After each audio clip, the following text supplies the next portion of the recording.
Salut à toutes et à tous et bienvenue dans cette nouvelle revue de presse. On commence en France avec ce titre de l'équipe, rattrape-moi si tu peux. L'OM se déplace aujourd'hui au RC Lens et le PSG de son côté va aller à Brest. En cas de défaite aujourd'hui, les Marseillais pourraient voir leurs adversaires du jour et leurs rivales leur passer devant. Pour la Provence, les Marseillais vont devoir garder la tête froide 3 jours après la désillusion en Ligue des Champions face au Sporting Lisbonne. Les Marseillais vont devoir faire face à une bonne équipe lensoise qui tourne bien en ce moment et ont presque l'obligation de s'imposer pour conserver leur place de leader. Du côté des Parisiens, le coup d'accélérateur est attendu.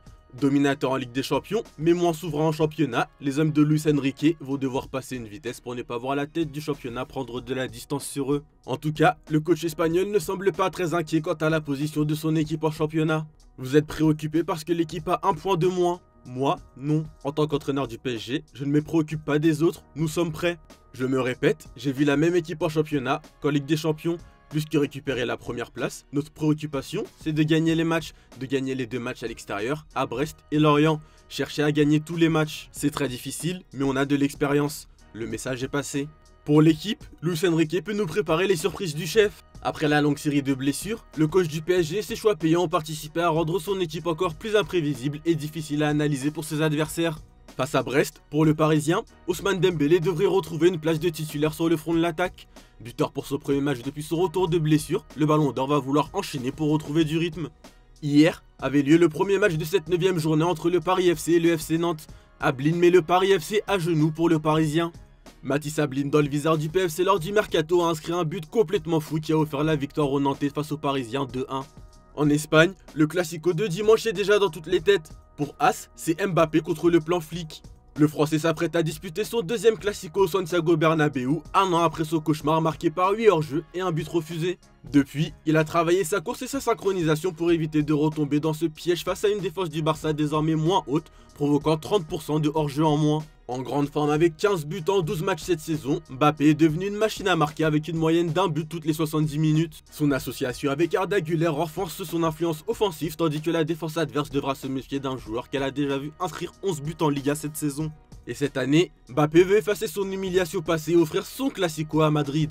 Un Classico qui va se jouer sous tension après les déclarations de Lamine Yamal pour Marca. Le crack du Barça a affirmé lors d'une émission avec le streamer eBay que le Real Madrid vole et se plaint tout le temps.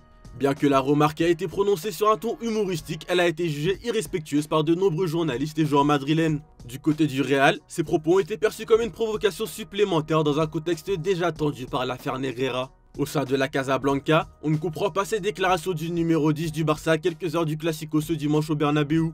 Cette déclaration promet un Classico très chaud ce dimanche. Sur le plan sportif, Xabi Alonso a récupéré des éléments dans son effectif. Dean Huijsen, Trent Alexander-Arnold et Ceballos ont reçu le feu vert pour participer au match face au Barça. En revanche, Rudiger et Alaba sont toujours absents du groupe madrilène. Toujours en Espagne, le quotidien catalan porte titre à l'attaque pour le Classico. Privé de certains de ses joueurs dont Lewandowski et Rafinha, Hansi Flick devrait tout de même aligner un 11 très offensif. Un Classico qui se jouera sans Rafinha. Malgré plusieurs essais à l'entraînement cette semaine, l'ailier brésilien n'est pas jugé à 100% physiquement et le Barça ne préfère prendre aucun risque. En revanche, la situation est plus positive pour Jules Koundé, prêt à jouer si Hansi Flick l'estime nécessaire, ainsi que pour Andreas Christensen et Frenkie de Jong, remis de leurs problèmes gastriques. Ferran Torres, ménagé contre l'Olympiakos, est également disponible. Le Barça reste donc privé de plusieurs cadres mais récupère des forces essentielles avant ce grand match à enjeu. Pour le journal, le coach allemand dispose de plusieurs cartes. Ferran Torres tout juste de retour de blessure pour être titularisé, tandis que Marcus Rashford évoluerait en pointe ou sur l'aile selon la composition. Dani Olmo et Fermin sont aussi en balance pour accompagner Pedri et Frenkie de Jong au milieu.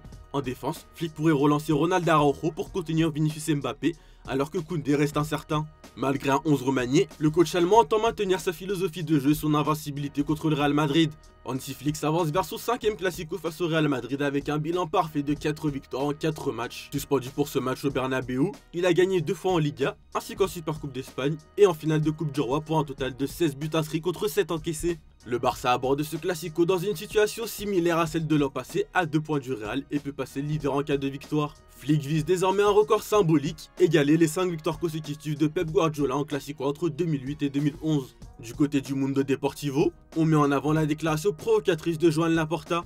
Je ne me lasserai jamais de gagner au Bernabéu. En déplacement à Huelva pour le 15e congrès des supporters du Barça d'Andalousie, Le président du Barça a exprimé une grande confiance avant le Classico au Bernabéu. Laporta s'est dit convaincu que ses joueurs très motivés ramèneront la victoire, rappelant avoir partagé un repas avec l'équipe après l'entraînement et senti une atmosphère concentrée et confiante. Il a également dénoncé l'expulsion injuste d'Hansi Flick contre Gérone, estimant que l'arbitre Gil Manzano avait préparé son deuxième carton jaune à l'avance. Sur le plan administratif, Laporta a critiqué la Liga pour l'annulation du match Villarreal-Barça prévu à Miami, qu'il jugeait bénéfique pour l'image du championnat. Toujours chez les Blaugrana, Andrés Iniesta a pris la défense de Lamine Yamal après la polémique provoquée par les propos du jeune joueur avant le Classico. L'ancien capitaine du Barça a minimisé les déclarations du prodige, les qualifiant simplement de manière de mettre un peu de piquant avant le match, tout en rappelant que seul le terrain déterminera qui mérite les 3 points. Iniesta a aussi salué la bonne forme actuelle du Barça, confiant après sa victoire en Ligue des Champions. Interrogé sur Pedri, il a écarté les comparaisons avec Luuk Xavi, soulignant que Pedri est Pedri et louant son influence croissante. Enfin, Iniesta a réaffirmé son souhait de revenir un jour au Barça, peut-être comme entraîneur ou dirigeant. On part en Angleterre avec cette une du Daily Star, Salah de mauvaise humeur. Relégué sur le banc par Arne Slot lors de la victoire 5-1 de Liverpool contre Francfort, Salah traverse une période compliquée marquée par une baisse d'efficacité et des signes de frustration visibles. Entré en fin de match, l'Égyptien a manqué plusieurs occasions et été critiqué pour son individualisme sur une action avec Florian Wirtz. Après la rencontre, Salah a supprimé toute mention de Liverpool sur ses réseaux sociaux, alimentant les rumeurs de tension avec son entraîneur. Slot de son côté a affirmé pourtant que l'attaquant a toujours la motivation et le niveau c'est nécessaire pour jouer au haut niveau. Malgré la période difficile, le technicien néerlandais s'attend à ce que Salah retrouve bientôt sa meilleure forme. Toujours chez les Reds, après les 4 défaites de suite d'Ossel à domicile contre Manchester United, Virgil van Dijk a organisé une réunion exclusivement entre joueurs afin de remobiliser le groupe de Liverpool. Le capitaine néerlandais a tenu à préciser qu'il ne s'agissait pas d'une réunion de crise, mais d'un moment d'échange pour parler, comprendre et avancer ensemble. Lors de cette rencontre informelle au centre d'entraînement, Van Dijk a encouragé ses coéquipiers à rester soudés et fidèles à leurs principes, insistant sur l'importance de se concentrer sur ce qui dépend d'eux et de retrouver la confiance. Une initiative qui a porté ses fruits quelques jours plus tard, Liverpool s'est relancé en claquant Francfort 5-1 en Ligue des Champions, une victoire que Van Dijk a qualifiée de tournant pour repartir du bon pied. Du côté des rivaux, Arsenal tourne presque à plein régime, les grosses armes à feu a titré le Daily Mirror. Mikel Arteta a ramené Arsenal au sommet de la première ligue après un début de saison impressionnant, marqué par une victoire éclatante 4-0 face à l'Atlético Madrid en Ligue des Champions.